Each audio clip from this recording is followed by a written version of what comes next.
감사합니다. 자, 이제 하나님의 말씀 보겠습니다. 오늘 하나님의 말씀은 누가복음 15장 20절에서 24절까지 말씀 보겠습니다. 누가복음 15장 20절에서 24절까지입니다. 성경을 가지고 오셨으면 여러분의 성경을 찾으시고 또 준비가 미처 안 됐으면 앞에 화면을 보시고 같이 읽겠습니다. 성경을 펴신 분들은 말씀이 끝날 때까지 그 성경을 이제 편채로 같이 말씀을 들으셨으면 좋겠고요. 누가복음 15장 20절에서 24절까지 제가 20절, 여러분이 21절 우리 한 절씩 돌아가면서 교독하겠습니다. 이에 일어나서 아버지께로 돌아가니라. 아직도 거리가 먼데 아버지가 그를 보고 측은히 여겨 달려가 목을 안고 입을 맞추니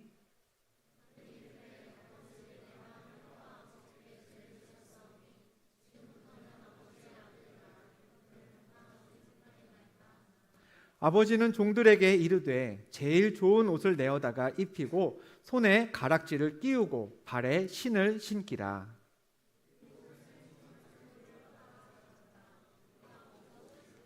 같이 읽을까요? 이 내 아들은 죽었다가 다시 살아났으며 내가 잃었다가 다시 얻었노라 하니 그들이 즐거워하더라. 아멘. 할렐루야. 예배 전에, 오늘 예배 시작 전에 오신 분들에게 부활절 랜덤 박스를 드린다고 안내를 드렸습니다. 그리고 40개의 박스를 준비했고요. 그 중에는 좀 달걀도 들어있고 뭐 군것질거리도 들어있고요. 스벅 카드도 들어있었습니다. 자, 근데 혹시 나중에 내가 꽝이니까 이거 스벅 카드 없었던 거 아니냐, 미혹하는 거 아니었냐 하실 분들 계실까 봐 한번 확인해 볼게요. 내 박스에서 카드가 나왔다 하시는 분? 네, 누구예요? 수종이에요? 현경이에요? 수종이 하고 지숙이. 와, 2개 있었습니다. 40개 중에 그러면은 2.5%인가요? 갑자기 수학을 하려니까. 네, 그 낮은 확률인데 우리 두 청년이 카드에 당첨되셨네요. 예, 우리 뭐 대단한 건 아니지만 그래도 축하한다고 박수 한번 해줄까요? 네. 아까 우리 지숙이는 여기 세이찬 팀이 제일 먼저 왔거든요. 12시 반에 와서 연습하는데 팀들 거 챙겨준다고 본인이 앞에서 인원수만큼 채워와서 하나씩 다 나눠줬어요. 네. 나눠주면서 야, 저렇게 나눠주고서는 자기 거에서 카드 나오는 거 아니야 했는데 열어보니까 진짜 자기 거에서 나오더라고요. 네. 어쨌든 사람은 모름지기 베풀며 살아야 되는 것 같습니다. 그동안 우리가 이 말씀 시간을 통해서 여러 가지 질문들을 살펴봤습니다. 지난주에는 우리 전도사님과 함께 예배는 언제 해야 하나요? 왜 주일에 예배하는 건가요? 라는 질문에 대한 답을 찾아봤고요. 그전에는 이제 저와 함께 중보기도는 무엇인지, 기도를 잘하려면 또 어떻게 해야 되는지, 기독교에는 왜 제사를 안 드리는지도 우리가 설 명절 때 한번 살펴봤습니다. 그리고 실패한 사람들 많은 성경이 왜 복음이라고 우리는 칭하는지 그 질문도 다뤄봤던 기억이 있고요. 그것들 중에 질문들 중에 어떤 거는 조금 딱딱하고 어려운 교리적인 신학적인 질문들이었고요. 어떤 거는 또 신앙생활에 관련된 궁금증에 대한 답을 우리가 풀어봤는데요. 이 4월에는요, 오늘 말씀 제목에도 괄호하고 1 붙어 있죠. 그 얘기인즉슨 2편도 있고 3편도 있다라는 뜻이 됩니다. 이 4월 달에는 어쩌면 우리가 가장 중요하게 다뤄봤어야 했던 질문에 대한 답을 찾아보려고 하는데요. 그 질문이 오늘 말씀에도 제목으로 되어 있는 하나님은 어떤 분이신가? 라는 질문입니다. 하나님은 어떤 분이신가? 자, 이 질문이 왜 중요하냐 하면요, 첫 번째, 하나님이 어떤 분이신지를 알아야 우리는 칭찬받을 만한, 하나님이 기뻐하실, 좀 더 점수 잘 딸 수 있는 신앙생활이 가능해집니다. 언젠가 여러분한테, 글쎄요, 리더들 모임이었나요? 예배 때였는데 한 번쯤은 드렸던 것 같아요. 제가 어릴 때 이야기입니다. 어머니가 외출하시고 저 혼자 집에 있었어요. 근데 어머니가 배가 고픈데 안 들어오시는 거예요. 그냥 기다렸습니다. 그리고 어머니가 들어오셨어요. 제 딴에는 엄마한테 가서 좀 어리광을 부리면서 엄마 나 배고파 하면은 엄마가 우리 아들 배고파서 엄마가 얼른 밥 해줄게, 잘 참았네, 이러실 줄 알고 엄마가 들어오자마자 엄마한테 달려가서 그대로 했습니다. 엄마 나 배고파. 그때 저희 어머니의 반응은 이놈아, 집에 반찬이 있고 밥이 있는데 왜 못 찾아 먹어? 혼자 다 해 먹어야지. 뭐가 손이 없어 발이 없어. 예. 그래서 다음번에 어머니가 외출하셨는데 배가 고프길래 냉장고에서 뭘 찾아 먹. 그래봤자 계란 후라이해서 계란 비벼서 먹었을 것 같아요. 그것밖에 제가 초딩 때 해 먹었던 게 없으니까 먹었습니다. 어쨌든 먹고 나서 어머니가 들어오시고 나서 자랑스럽게 엄마, 나 배고팠는데 내가 밥 해 먹었어. 그랬더니 저희 어머니의 반응은 야, 우리 아들 다 컸네. 혼자 밥도 다 해먹고 밥도 다 해먹고. 이게 아니었습니다. 이놈아, 먹었으면 설거지를 해놔야지. 왜 먹고서 이걸 그대로 놓는 거야? 그릇이 많기라도 해. 네가 키가 안다. 네. 그 순간 깨달았습니다. 우리 어머니는 굉장히 독립심 있는 그런 아들이 되길 바라시는구나. 내가 어리광 피워서는 이 집에서 칭찬받기 쉽지 않겠구나. 예. 그 다음부터 우리 어머니의 그 성품을 파악하면서 이제 어머니의 마음에 들려면 아들로서 이래야 되겠구나를 알게 되었던 거죠. 예. 그것처럼 하나님이 어떤 성품을 가지셨는지, 하나님이 어떤 신앙생활을 좋아하시는지를 우리가 알아야 그 하나님의 마음을 흡족하게 해드릴 만한 신앙생활이 가능하겠죠. 그래서 중요한 질문이 하나님은 어떤 분이신가요? 입니다. 또 두 번째, 이 질문이 왜 중요하냐? 이 질문에 대한 답을 알아야 하나님이 어떤 분이신지에서부터 파생되는 여러 가지 신학들, 그리고 거기에서부터 교회가 정립한 교리들이 이해가 되기 시작하는 거죠. 하나님은 예배 같은 거 중요하게 여기시는 분이 아니야 라고 하면은 모든 신학과 교리는 예배라는 걸 다루지 않을 겁니다. 근데 하나님은 여러분들이 모여서 찬양하고 말씀을 듣기 원하는 갈급한 마음으로 모이는 이 시간과 이 장소를 기뻐하시는 분이시라는 걸 우리가 믿기 때문에, 그렇게 알고 배워왔기 때문에 우리가 모여서 오늘 예배하는 거겠죠. 즉 모든 교리와 신학의 출발점이 이 질문, 하나님은 어떤 분이신가요? 에서 출발하는 것이기 때문에 우리는 이 질문을 중요하게 다룰 수 있어야 합니다. 그래서 앞으로 3주간 하나님은 어떤 분이신가요? 1, 2, 3까지 우리가 4월 달에 나눌 질문이 되겠는데요. 이 시간들을 통해서 하나님에 대한 이해를 더 깊이 가져가시고 또 하나님을 더 깊게 이해해서 여러분의 신앙생활의 유익도 더 깊게, 크게 가져갈 수 있는 MG 청년들 여러분들이 되시기를 축복합니다. 자, 오늘 무슨 날이죠? 무슨 날이죠? 여러분들이 가지고 계신 박스에도 해피 이스터라고 되어 있습니다. 부활주일입니다. 근데 여러분, 부활주일에 부활주일뿐만 아니라 이제 기독교의 핵심은 예수 그리스도의 십자가와 부활이라고 우리가 알고 있지 않습니까? 이런 질문 안 해보셨나요? 왜 예수님은 부활을 왜 하셨을까? 왜 회사에서도 특히 남자분들 우리 군대에서 저리로 옮겨 그랬더니 또 지휘관이 아니래요. 원래가 더 좋대요. 그럼 다시 원래 갖다 놔 이러면 무슨 생각 들어요? 왜 시켰어 애초에? 그러잖아요. 회사에서도 그렇고 학교에서도 뭐 했는데 다시 원상복귀 시키라 그러면은 내가 이걸 왜 한 거야 하고 자괴감이 막 들잖아요. 예수님도 따지고 보면요, 다시 사셨어요. 그 어차피 살아서 하늘로 올라가실 거 왜 죽으신 거예요 도대체? 안 죽고 계속 살아 계시다가 병든 사람들 고치시고 아픈 사람들 다 치료하시고 귀신 들린 사람들 내쫓으시고 죽었던 사람들 살리시면서 열심히 사역하시다가 때가 되었구나, 아버님이 나를 부르시는도다 하고서는 하늘로 멋지게 올라가셔도 될 터인데, 도대체 예수님은 왜 한 번 죽으셨다가 다시 살아나셨을까?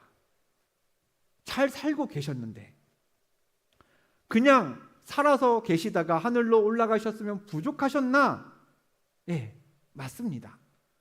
그것만으로는 부족했던 겁니다. 하나님과 우리의 관계를 그림으로 따져보면, 그려보면 이렇게 됩니다. 우리와 하나님은 가까워야 돼요. 연결이 돼 있어야 돼요. 근데 그 사이에 간극이 생겼습니다. 뭐 때문에요? 죄 때문에 하나님과 우리 사이에는 깊은 간격이 생겨서 가까워질 수 없는 사이가 되고 말았습니다. 그럼 저 사이를 어떻게 메꾸면 될까요? 생각해 보세요.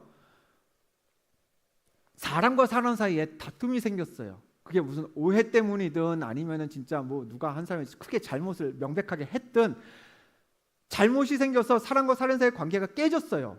여러분들은 그 관계를 어떻게 회복하시겠어요? 첫 번째, 뭘 먼저 해야 돼요? 뭘 먼저 해야 돼요? 그냥 쌩까기부터 시작해요? 안 돼요. 사과해야죠.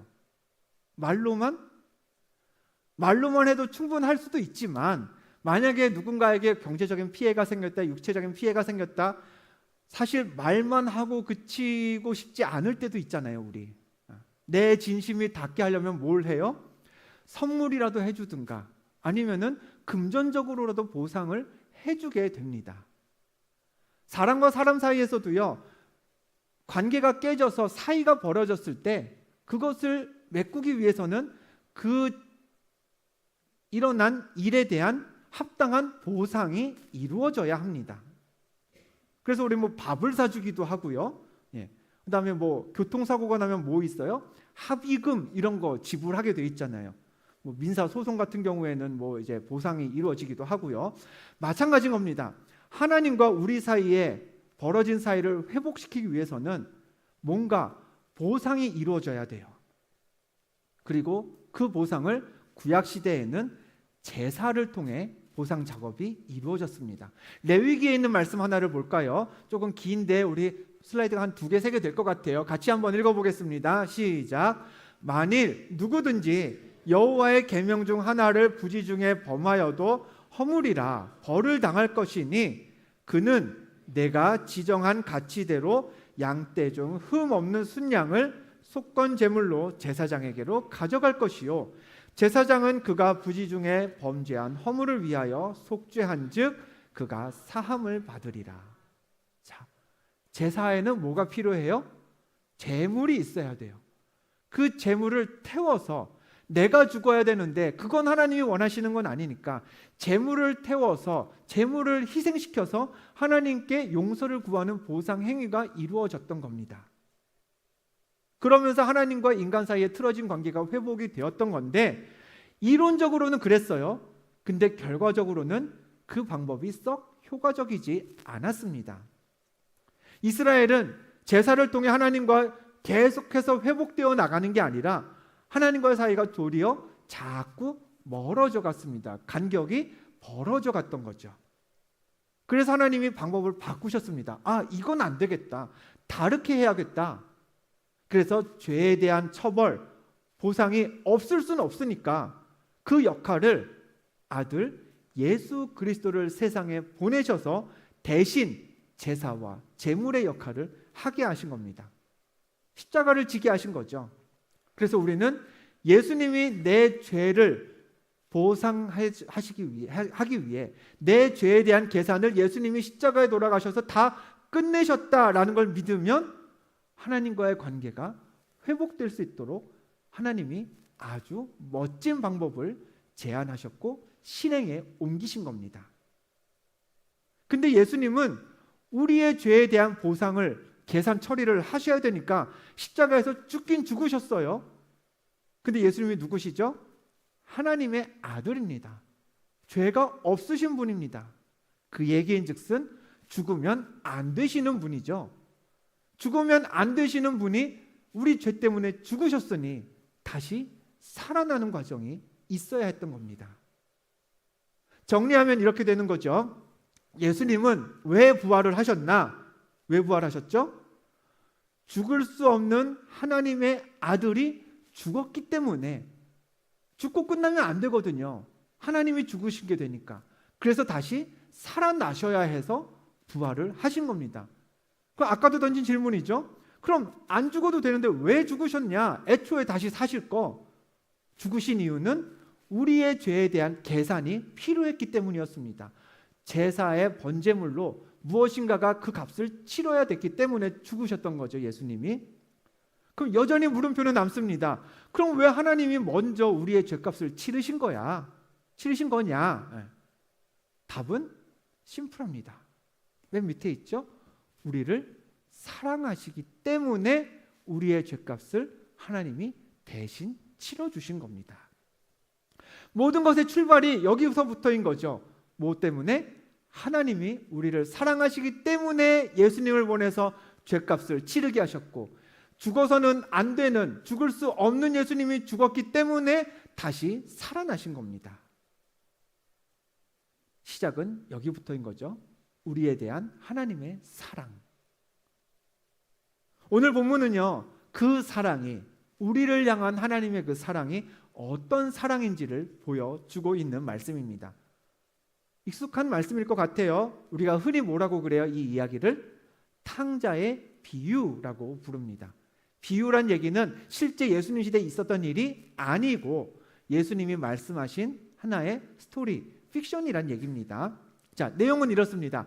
한 형제가 있었어요. 형, 동생, 아버지 밑에서 자라고 있었습니다. 근데 형제 중에 둘째가, 작은 아이가 아버지의 유산을 미리 당겨받았습니다. 아버지가 돌아가시기도 않았는데 나한테 줄 목 있죠? 미리 주세요 하고서는 그 자금을 바탕으로 아버지에게서 독립을 했습니다. 근데 독립 후에 잘 살았으면 또 몰라요. 방탕하게 생활했습니다. 그러다 보니 결과는 당연하죠. 폭삭 망했습니다. 살 여력이 없어졌어요. 결심했죠. 아버지에게로 돌아가자. 오늘 우리가 읽은 20절 말씀, 돌아온 아들이, 방탕한 생활을 하다가 망해버린 아들이 아버지에게 돌아왔을 때 아버지와 만나는 장면이 기록된 말씀입니다. 누가복음 15장 20절, 아까 읽었지만 우리 다시 한번 읽어볼까요? 시작. 아직도 거리가 먼데 아버지가 그를 보고 측은히 여겨 달려가 목을 안고 입을 맞추니 라고 했습니다. 자, 말씀 그대로 띄워놔 주실래요? 아까 전에 성경 말씀. 자, 누가 누구한테 달려갔어요? 아버지가 아들에게 달려갔습니다. 근데 지금 아버지는 집에 살고 있어요. 집으로 돌아오고 있는 건 누구예요? 아들이 돌아오고 있는데 아버지가 아들을 먼저 보고 아버지가 아들에게도 달려갔습니다. 달려가서 뭘 했죠? 두 가지가 기록되어 있어요. 첫 번째, 목을 안았어요. 두 번째, 입을 맞추었어요. 이 두 가지 표현을 오늘 좀 중요하게 다루려고 합니다. 자, 첫 번째, 목을 안고 라는 것을 뜻하고 있는 성경 헬라어 원어는요, 이런 뜻이에요. 아들 목에 쓰러졌다는 뜻이에요. 거의 이렇게 부축받아야 될 것처럼. 그 얘기는 뭐냐? 아버지가 아들한테, 아까도 얘기했죠. 누가 누구한테 어떻게 갔다고요? 아버지가 아들한테 걸어가지 않았습니다. 어떻게 갔어요? 달려갔어요. 그 달려간 것도 왜 그 어르신들이 이제 횡단보도 깜빡깜빡해서 아이고 이렇게 달려간 게 아니라 진짜 전력을 다해서, 힘차게, 저기 몇 년 동안 잃어버렸던 내 아들이 왔네 하면서 진짜 100m 단거리 선수처럼 힘차게 달려갔던 거예요. 온 힘을 다해서. 그러니 아들을 딱 만났고 어떻게 돼요? 힘이 없었겠죠. 내 아들 하면서 이렇게 끌어안으면서 쓰러지듯이 그렇게 아들한테 안긴 겁니다. 두 번째, 그렇게 안겨서 뭘 했다 그랬죠? 입을 맞췄다 그랬어요. 자, 원래 이 아들이요, 아버지에게로 돌아가려고 마음을 먹었을 때 아버지에게 내가 아버지를 보면 이런 얘기를 해야겠다라고 마음에 먹은 게 있었어요. 무슨 마음을 먹었는지 누가복음 15장 18절 19절 한번 볼까요? 같이 읽어봅니다. 시작. 내가 일어나 아버지께 가서 이르기를, 이렇게 얘기하려고 그랬죠. 아버지, 내가 하늘과 아버지께 죄를 지었사오니 지금부터는 아버지의 아들이라 일컬음을 감당하지 못하겠나이다. 나를 품꾼의 하나로 보소서 하리라 하고 라고 마음을 먹었어요.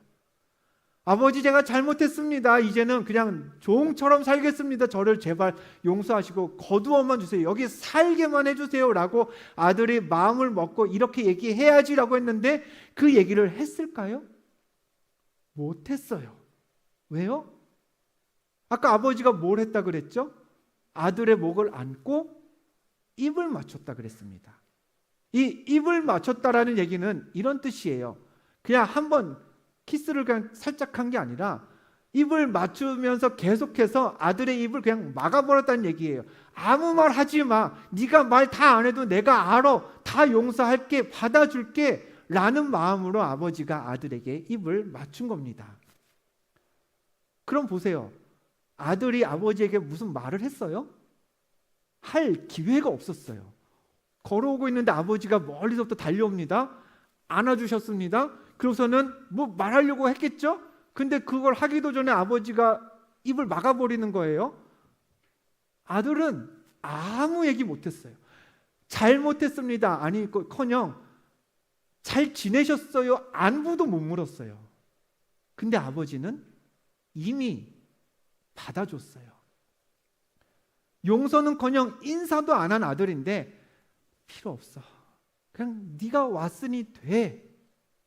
난 여전히 널 사랑해. 종으로 살 꿈도 꾸지만 넌 내 아들이야 라고 받아주셨던 겁니다. 그럼 이와 같은 우리가 속칭 얘기하는 탕자의 비유에서 여러분들 생각해 보세요. 아들의 용서 구함이 먼저예요? 아니면은 이미 아들을 용서한 아버지의 사랑이 먼저 있었던 거예요? 후자죠. 엄밀히 말하면 아들은 용서를 구하지도 못했어요. 그런 행위가 오늘 비유엔 없어요. 그냥 아버지가 받아준 것만 기록이 되어 있습니다. 여러분, 교회 다니면서 예배하면서 신앙생활하면서 하나님이 우리를 사랑하신다라는 명제는 정말 들어도 수백 번 들었을 겁니다. 이건 뭐 어디 막 길거리 가도 써 있잖아요. God is love 해요. Jesus is love. Jesus loves you. 뭐 하나님은 사랑이시고 예수님이 우리를 사랑하시고, 이거는 교회 안 다니는 사람들도 잘 아는 문장일 거예요. 근데요, 사실 하나님은 우리를 사랑하신다라는 그 팩트보다 중요한 게 뭔지 아세요? 그 사랑이 언제부터 있었냐라는 순서입니다. 순서. 우리가 하나님께 잘못했어요, 하나님 사랑해 주세요, 용서해 주세요를 말한 게 먼저냐, 아니면 하나님이 우리를 사랑한 게 먼저냐라는 거죠. 우리의 회개가 있었기에 하나님이 우리를 사랑해 주시고 받아주시느냐, 아니면 이 회개가 있기도 전에 하나님이 우리를 용서하시고 사랑해 주셨느냐는, 이 순서가 뭐가 먼저냐는 굉장히 중요한 거예요. 보세요. 여러분의 감사한 대접을 받았어요, 누군가에게. 그래서 그에 대한 보답으로 어떻게 내가 감사를 표현하기 싶어서 봉투라도 하나, 엽서 카드 써가지고 봉투라도 하나 드렸어요. 이거랑 먼저 여러분이 봉투를 지불해서 감사한 행위를 받는 거랑, 이건 그냥 거래 아닌가요? 내가 돈 들여서 행위를 해주시는 건, 그건 진짜 누구나 하는 거잖아요. 근데 앞선 거는요, 감사한 행위를 받아서 내가 너무 감사해서 조금 드리는 거는, 이건 진짜 서로가 흐뭇한 일이잖아요. 이쪽 건 그냥 거래고. 그 순서가 어떻게 되느냐에 따라 사람의 감정이 달라지는 겁니다. 내가 누군가한테 고백했어요. 나 사랑해. 우리 오늘부터 1일 할래? 싫어. 이거랑 나 너 싫어. 아무 말 하지 마. 그랬는데 근데 나 너 사랑해. 이거 좀 스토킹 아닌가요? 예. 앞선 거는 나랑 사귀자, 싫어. 그냥 차인 거예요. 예. 근데 여기는 제가 나 싫어한데 근데 나 쟤랑한테 사귀자고 말할래. 이거는 안 되는 거예요. 요새는 하지 마세요. 네. 이게 똑같은 행위인데 뭐가 먼저냐에 따라서 굉장히 감정이 달라지고 범죄인지 아닌지까지도 나뉘게 되는 겁니다. 하나님이 우리를 사랑하세요. 근데 그 순서를 잘 따져봐야 됩니다. 우리의 회개가 먼저예요? 하나님이 우리를 사랑하신 게 먼저예요? 하나님이 우리를 사랑하신 게 먼저입니다. 하나님이 어떤 분이신지를 이해할 때, 하나님의 성품과 특성을 이해할 때 가장 중요한 사실은요, 하나님은 우리가 회개했기 때문에 우리를 용서해 주시는 분이 아니라는 겁니다. 그보다 먼저 하나님 우리를 사랑하고 계셨고, 그리고 회개하려고 마음만 먹으면, 아까 작은 아들처럼 아버지 집으로 돌아가야겠다라고 마음만 먹고 발걸음만 옮기면, 하나님 잘못했어요, 용서해 주세요라는 말을 꺼내기도 전에 하나님은 우리에게 달려오셔서 안아주시고, 더 이상 아무 말도 하지 마, 넌 내 아들이야 라고 받아주시는 분이시라는 거죠.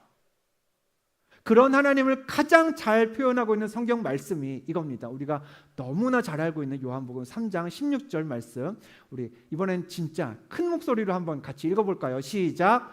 하나님이 세상을 이처럼 사랑하사 독생자를 주셨으니 이는 그를 믿는 자마다 멸망하지 않고 영생을 얻게 하려 하심이라. 계속 띄워놔 주세요. 자, 하나님이 세상을 먼저 사랑해 주셨습니다. 우리가 하나님 잘못했습니다. 하나님 저를 용서해 주세요라고 말씀드렸기 때문에 하나님이 사랑해 주셨다고 성경은 기록하고 있지 않습니다. 그냥 애초부터 처음부터 하나님은 세상을 사랑하셨고 사랑하기 시작하셨습니다. 그래서 뭘 하셨어요? 독생자 예수 그리스도를 이 땅에 보내주셨습니다. 우리가 하나님 제사로는 뭐가 어떻게 안 돼요, 저는 자꾸 무너져요, 다른 방법 좀 해결해 주세요, 보내주세요 라고 했기 때문에 예수를 보내주신 게 아니라 그냥 하나님은 우리를 사랑하셔서 스스로 먼저 예수 그리스도를 이 땅에 보내주셨습니다. 그래서 그를 믿는 자마다, 예수님이 내 죄의 모든 값을 치러주셨다고 믿는 자마다 영생을 얻게 하셨다는 그 구원의 핵심이 이 말씀 한 구절에 다 들어가 있는 거죠. 즉 하나님이 벌려놓으신 이 구원의 역사라는 판은요, 그 안에는요 우리의 회개라는 건 들어갈 틈이 없는 거예요. 이미 하나님이 다 세팅을 해두셨던 거거든요. 지난 한 주 잠깐 쉬었다가 이제 이번 돌아오는 주 다시 여러분과의 신방이 이어집니다. 거의 한 70% 80% 여러분과 만난 것 같아요. 근데 만나서 이야기를 하다 보면 여러분이 가지고 있는 고민은 크게 두 가지로 정리할 수 있을 것 같습니다. 첫째, 진로에 대한, 앞길에 대한 고민들. 우리 오늘 취직한 청년도 있지만 그렇다고 해서 그 앞길에 대한 고민이 다 끝나지 않은 거 여러분들 아시죠? 회사 다니면서 또 그 미래에 대한 비전에 대한 고민들은 계속해서 이어집니다. 첫 번째, 그 앞길에 대한 고민들이 있는 반면에 또 다른 큰 갈래의 두 번째 고민은 충분히 내가 경건하지 못하다라는, 그리스도인인데 내가 신앙생활을 한두 해 한 것도 아닌데 근데 내가 아직 하나님 앞에 올바른 모습으로 서 있지 못한 것 같다라는 신앙의 부끄러움입니다. 생각해보면 죄도 많이 지었고 성경도 많이 못 읽고 기도도 생각만큼 못하고 있고 예배도 자꾸 빠지게 되고 하나님 앞에 내가 당당하게 설 수 있을까? 이런 하나님은 이런 나를 하나님은 받아주실까라는 신앙의 고민인 거죠. 물론 어떤 경건함에 대한 조금 더 온전한 모습의 크리스천이 되기 위한 여러분들에게 욕심이 있는 건 좋습니다. 근데 그 욕심, 신앙생활하면 이런 레벨까지는 가야지라는 그 기대치가 좀 높다 보니까 어떻게까지 되는 줄 아세요? 내가 구원 받았나? 이런 나를 하나님은 하나님의 자녀로 영접해 주실까? 내가 어디 가서 구원받았다라고 내가 내 입으로 말해도 될까? 라는 구원의 확신까지도 흐릿흐릿하게 흐려지게 만드는 겁니다. 여러분에게 말씀드리고 싶어요.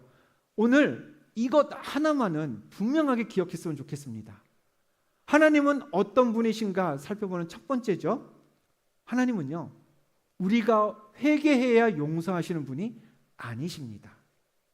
우리가 충분히 경건하게 삶을 살아내야 그래야 우리를 구원해 주시는 분이 아니십니다. 우리가 하나님께 사랑을 고백해야, 하나님께 내가 돌아왔습니다라고 하나님께 돌아왔음을 입으로 표현해야 그래야 사랑해 주시고 그래야 우리를 영접해 주시는 분이 아니십니다. 그것 없어도, 우리가 아무런 액션 취하기 전에도 우리를 창조하셨고 우리를 세상에 보내신 그때부터 하나님은 우리를 사랑하시길 시작하셨습니다. 그래서 오늘 성경의 아버지처럼요, 나 예수 믿어야지, 그래 교회도 가야지, 매주 가긴 힘들겠지만 그래도 시간 닿는 대로 한번 신앙생활 해봐야지, 성경 읽어야 되는데 잘 못 읽어, 근데 오늘은 한번 읽어야지 하고 오랜만에 성경을 펴도, 오랜만에 기도를 해도, 몇 년 만에 이 예배에 왔어도 하나님은 여러분이 그렇게 마음 먹으시는 순간, 여러분의 발길을 돌리는 순간, 여러분의 성경을 펴는 순간 여러분에게로 달려오셔서 목을 끌어안고 여러분에게 입 맞춰 주시면서 말씀하실 겁니다. 더 아무 말도 안 해도 돼. 나 다 알아. 넌 내 아들이야. 라고 말이죠. 세상에서 들리는 뉴스에 따르면 출산율은 계속해서 하락하고 있다고 합니다. 그렇죠? 여러분들은 아시겠지만 익히 아이를 키운다는 것 대한민국에서 보통 일은 아닌 건 분명합니다. 근데 결혼해서요 아이를 낳고 기르다 보면 딴 건 모르겠어요. 근데 저는 말씀드리고 싶습니다. 딱 한 가지 유익은 있어요. 뭐냐? 싱글일 때 몰랐던, 자녀가 없을 때는 몰랐던 하나님 아버지의 마음을 조금 더 헤아릴 수 있는 찬스가 생기더라고요. 결혼을 해서 아빠라고 부르는 내 아이들이 있다 보니까요, 누가 시작했는지 모르겠지만 정말 하나님을 아버지라고 부르고 내가 하나님의 아들로 존재하는 이 부모와 자녀라는 관계가 신앙생활에 이렇게 딱 대입이 되는 게 이게 진짜 절묘한 대입일 때가 많더라고요. 아이를 보면서 하나님도 나를 이렇게 보시겠구나 싶은 것 말이죠. 언젠가 저희 둘째 아이가 초등학교 2학년입니다. 근데 아이가 학교 끝나고 놀다 가겠다고 친구랑 운동장에서 놀다 가겠다고 전화를 줬어요. 놀다 와 그랬죠. 근데 시간이 한참 지났는데 아이가 안 오는 거예요. 운동장을 갔는데 아이가 없대요. 아이 할머니가 이제 운동장을 갔거든요. 없대요. 휴대폰을 걸었어요. 안 받아요. 그래서 할 수 없이 학교 선생님한테도 담임 선생님한테도 전화를 해봤더니 아이 아까 갔대요. 점심 먹고. 도대체 어디 있는 거야? 알 수가 없으니까 내비뒀죠. 근데 조금 지나니까 이제 학원 갈 시간이 임박해서 혼자 왔더라고요. 한번 단단하게 혼을 냈습니다. 길거리에서. 아이가 길거리에서 울 만큼 혼을 냈습니다. 요지 이제 그거였던 거죠. 여기서 논다고 했다가 네가 이동하면 놀 장소를 옮기면 그땐 엄마 아빠한테 다시 말해줘야 돼. 그리고 수업 끝나고 네가 계속 놀 거면 전화기는 켜놔야 돼. 벨소리로 꺼놓거든요. 학교 갈 때. 그렇게 한번 단단히 혼을 냈습니다. 그리고서는 지난주 월요일이었습니다. 또 전화가 왔어요. 아빠 친구랑 아무개랑 운동장에서 놀다 갈게. 그래 전화 켜놨지? 놀다 와 그랬습니다.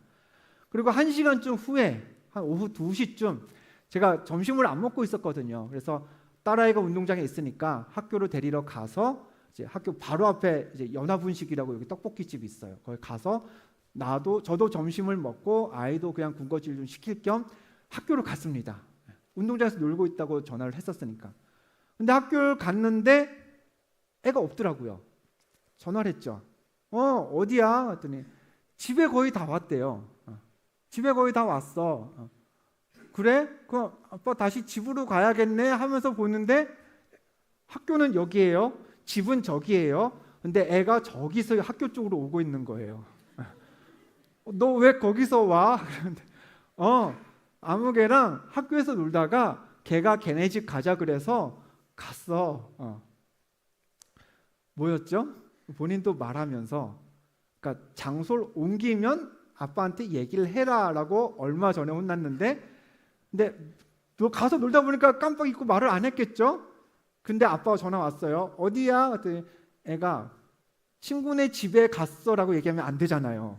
허락 없이 장소를 옮겼으니 자기 딴에도 그냥 집에 거의 다 왔어라고 한 거지. 아빠가 여기 있을 줄은 모르고. 근데 그 말을 하면서 걸어오는데 저기 보이니까 애가 보는 순간부터 동공이 흔들리더라고요.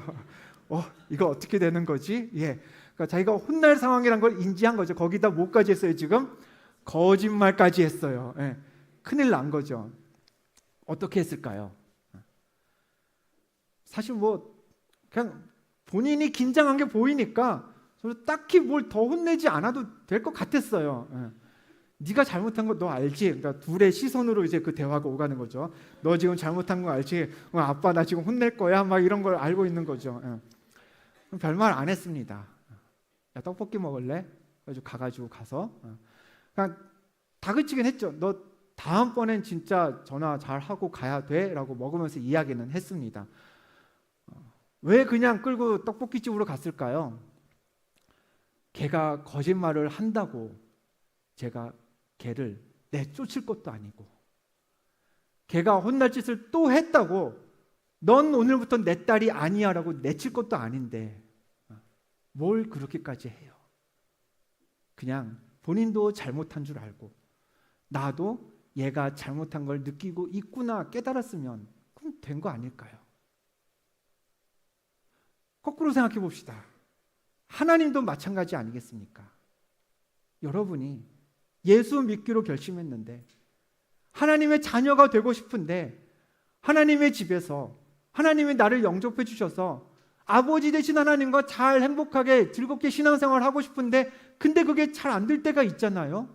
자꾸 하나님 앞에 거짓말하게 되고 자꾸 하나님 몰래 어딘가 가게 되고, 그럴 때 하나님이 여러분을 구원의 문 밖으로 내치실까요? 아닙니다. 먼저 우리를 사랑하기 시작하신 분인데, 그래서 독생자 예수 그리스도까지 이 땅에 보내주신 분이라면 그러실 리가 없습니다.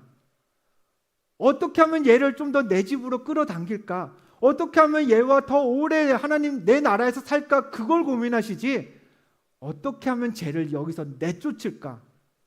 쟤한테 마지막 기회고 이 이후로는 다시는 내가 받아주지 말아야지, 그런 고민을 하실 하나님이 아니시라는 거죠. 세상에 어떤 부모도 그렇게 마음먹는 부모는 없기 때문입니다. 우리가 하나님께 하나님 잘못했어요 라고 눈빛만 보내도 하나님은 우리에게 오셔서, 그것도 달려오셔서 목을 안고 입을 맞춰주실 분이십니다.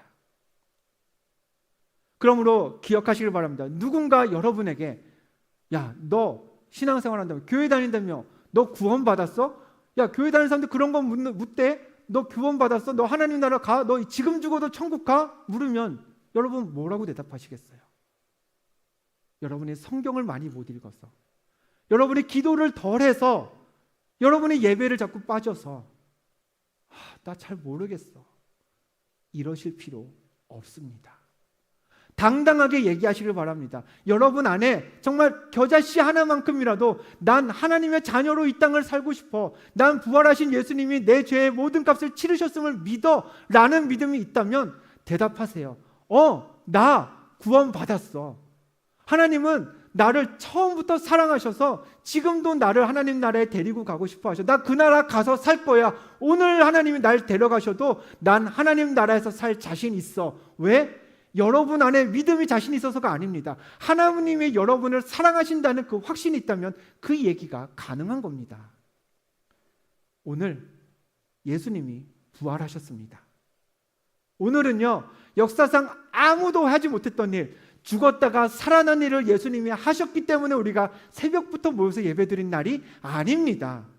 오늘은 하나님이 우리를 얼마나 사랑하시는지 만천하에 드러낸 날이기 때문에 오늘 우리가 랜덤박스도 나누고 계란도 주고받으면서 오늘을 기념하고 즐겁게 여기고 있는 겁니다.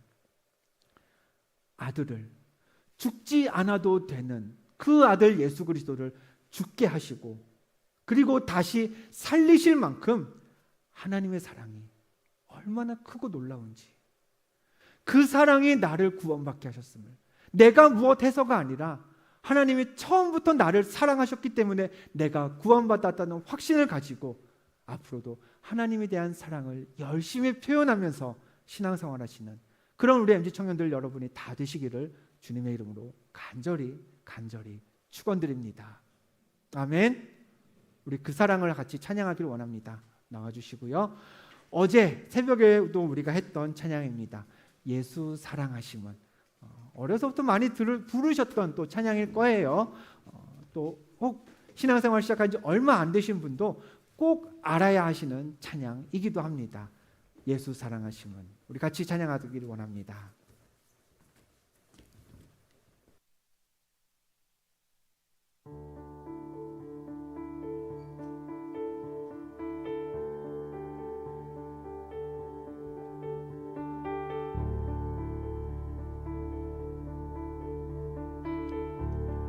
고백합니다. 예수 사랑하심은, 예수 사랑하심은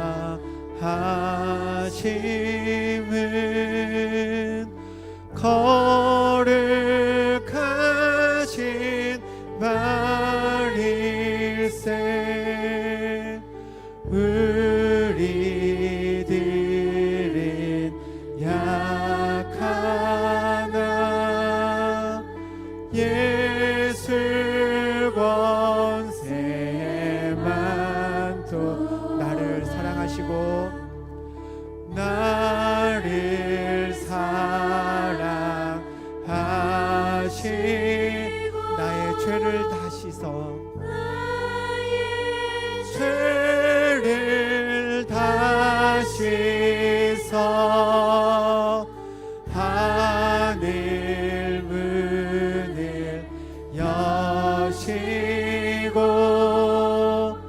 들어가게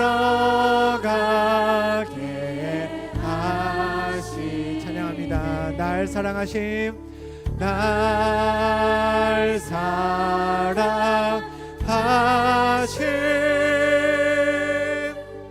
날 사랑하심. 아멘. 날 사랑하심, 사랑하심. 성경에 써있네. 우리 자리에서 일어나서 같이 찬양하길 원합니다. 3절로 고백할까요? 내가 연약할수록, 내가 연약할수록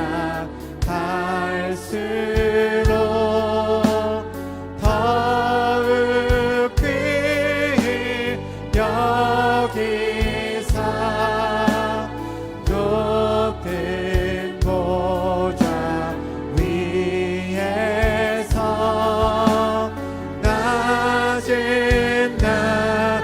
우리 다시 한번 3절로 고백하기 원합니다. 내가 연약할수록, 내가 연약할 더욱 귀히 여기심을 감사합니다. 더욱 귀히 여기사 높은 보좌 위에서, 보좌 위에 낮은 나를 보시네. 나를 보. 아멘. 날 사랑하신, 날 사랑하신,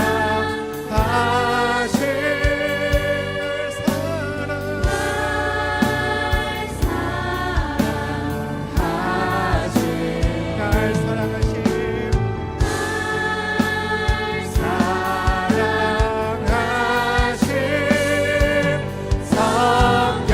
성경에서 한 번 더 찬양할까요? 날 사랑하신,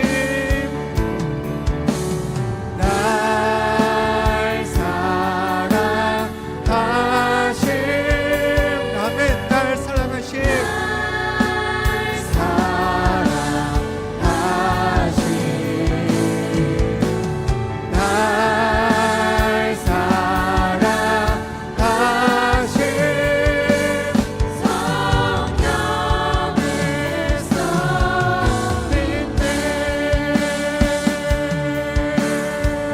계속해서 고백합니다. Yes, Jesus loves me. Yes, Jesus loves me. For the Bible tells me so. Yes, Jesus loves me. For the Bible tells me so. Yes, Jesus loves me. For the Bible tells me so. Yes, Jesus loves me. For the Bible tells me so. Yes, Jesus loves me. For the Bible tells me so. Yes, Jesus loves me. For the Bible tells me so. Yes, Jesus loves me. For the Bible tells me so. 함께 고백합니다. 날 사랑하심, 날 사랑하심, 날 사랑하심, 사랑하심,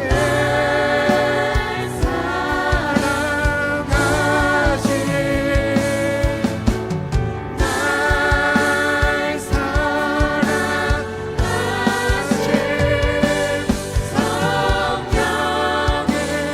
사랑하심.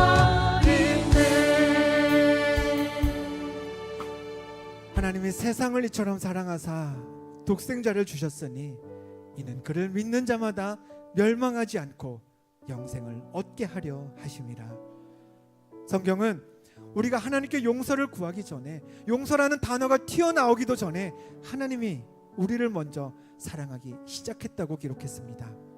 순서가 그렇게 된다면요, 성경에 써있는 하나님의 그 사랑은 정말 우리가 상상하는 것 이상으로 확실하고 놀라운 사랑입니다. 여러분, 그 사랑을 기억하면서 이 시간 이렇게 기도합시다. 하나님, 찬양한 대로 우리들은 약하나 예수 권세는 크고 많음을 믿습니다.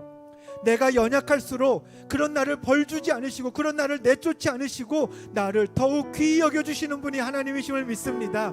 내 삶은 너무나 자주 하나님의 말씀 앞에 무너지지만, 그래서 하나님을 아버지라 불러도 될지 부끄러운 우리들이지만, 그러나 하나님, 이 한 가지 마음은 변치 않기를 원합니다. 오늘도 하나님 자녀 되기를 나는 여전히 원합니다.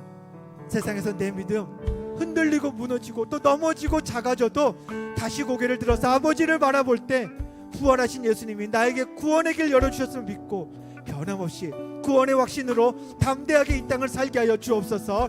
우리 나를 위해 사랑하신 그 하나님의 사랑이 얼마나 확실하고 놀라운지 기억하며 들으신 말씀 기억하시면서 함께 이 시간 소리내어 기도하길 원합니다. 함께 기도하겠습니다. 아버지 하나님 감사합니다.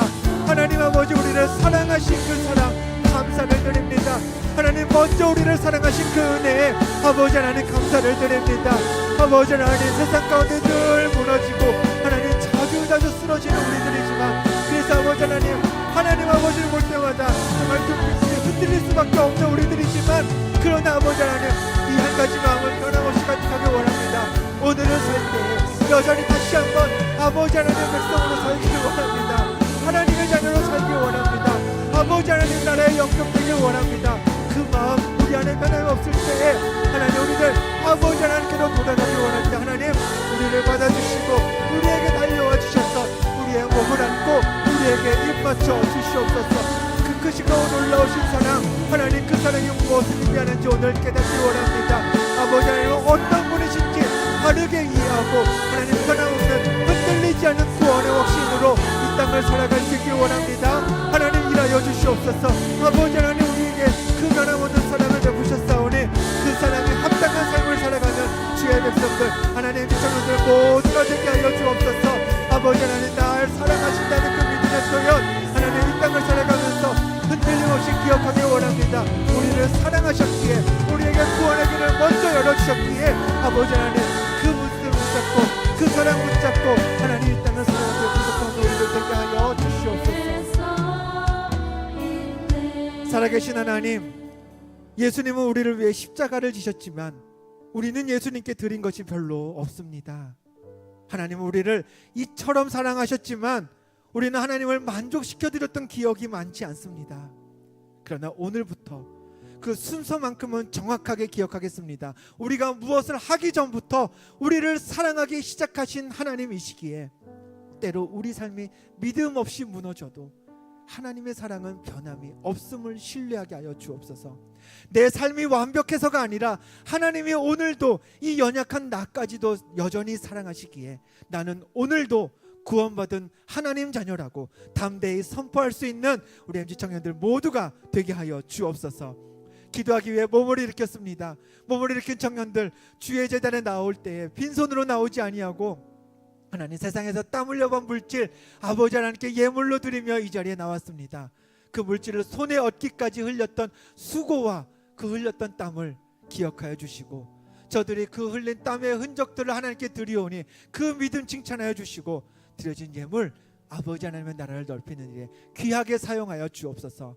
예물 드린 청년들, 또 하나님 이 시간 믿음으로 나와 있는 청년들, 아버지 하나님, 저들 세상 가운데서 물질 때문에 눈물을 흘리지 않게 하여 주옵시고, 저들의 앞길에 하나님 물질이 장벽으로 느껴지지 아니하고 오직 나를 사랑하시는 하나님의 그 사랑과 능력이 모든 물질보다 크고 놀라움을 믿음으로 경험하며 간증할 수 있는 주의 청년들 되게 하여 주옵소서.